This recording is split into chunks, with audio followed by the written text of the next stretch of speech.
The wind howled across the charred remains of Cedar Hollow Farm, tossing ash and embers into the gray sky. Marcus Kellan, a man once strong and proud, now limp across the scorched earth with a single arm, his other lost in the fire that had devoured everything he owned. His farmhouse lay in ruins, blackened timbers jutting out like the bones of some ancient creature. Desperation had become his only companion. After the accident, he had been offered nothing but pity. Neighbors whispered about his bad luck, the fire, and the strange deal he had struck last week. It was the sort of thing people in Cedar Hollow talked about in hushed tones. Marcus, the one-armed farmer, had purchased a bride from another world. The marketplace on the outskirts of the colony station was buzzing that morning, the air thick with alien scents and the hum of hovering vehicles. Marcus adjusted his worn coat and limped toward the designated meeting hall, his single hand clutching the strap of the bag that contained all his remaining savings. The alien matrimony brokers were unlike anything he had ever seen. Their form constantly shifting between humanoid and something more abstract, their voices a melody of harmonics and clicks. "Are you Marcus Kellan?" a soft, melodic voice asked behind him. He turned to see her, Lyria. She was taller than any human, her skin a translucent shade of violet, faintly glowing in the morning light. Her eyes were enormous, rimmed with gold flecks that shimmered when she blinked. Despite her alien beauty, there was a gentleness about her that immediately put him at ease. "I am," he said, his voice rough from years of smoke inhalation and shouting over farm machinery. "You've made quite the investment," she said, her tone teasing, though a smile carried sincerity. "But don't worry, I have planned that might just save what you've lost."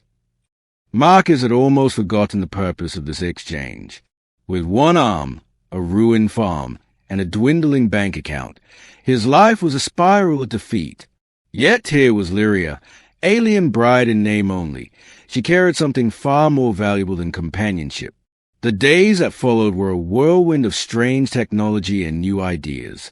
Lyria demonstrated her unique abilities, weaving devices into the soil, recalibrating water systems with her mere touch, and even accelerating the regrowth of burned crops through some kind of energy manipulation Marcus couldn't begin to understand.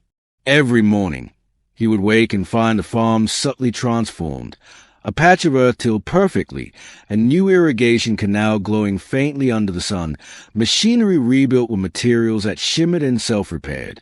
Marcus, initially skeptical, slowly began to see the impossible become reality. He remembered the countless nights he had spent staring at the stars, wondering if luck or fate would ever favor him. Lyria seemed like a dream made real, an alien whose power wasn't just in wealth, but in the way she could restore hope. One evening, as they sat in the ruins of the farmhouse's remains, Lyria reached into her robes and produced a small, metallic cube.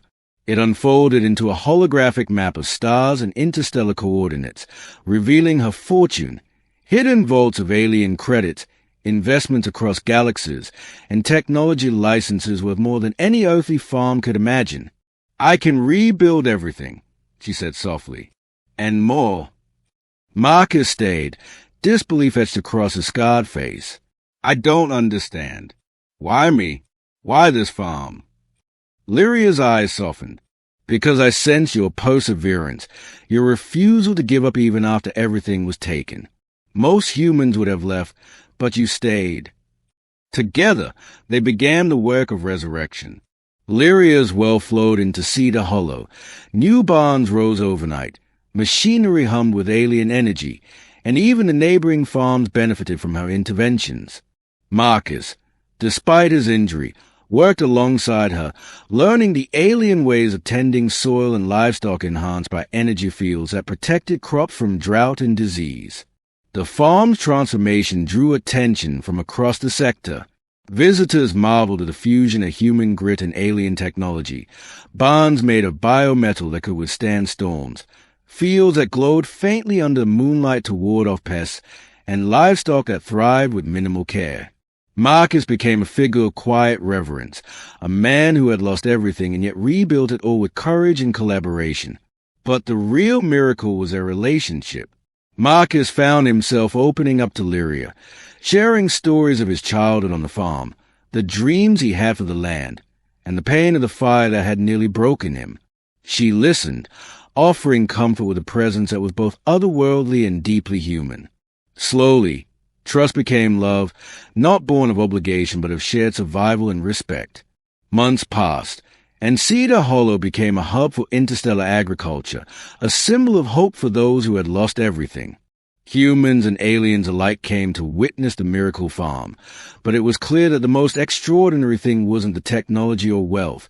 It was a resilience of the human spirit, amplified by the guidance of a partner from the stars. On the night of the farm's first harvest after the rebirth, Marcus looked over the glowing fields and turned to Lyria. "You saved more than the farm," he said quietly. "You saved me." Lyria's smile, warm and alien all at once, reflected in the luminescent fields. "And you saved yourself, Marcus. That's why you were worthy of this journey." The wind carried the scent of fresh crops and alien minerals, mingling into a promise of endless tomorrows. Cedar Hollow, once ash and ruin, now thrived, a testament to courage, unity, and the extraordinary possibility of worlds colliding for the better. And in that moment, Marcus Kellan knew one truth above all. Some fortunes are not measured in credits or land, but in the resilience and bonds that arise when two very different worlds meet and rebuild together.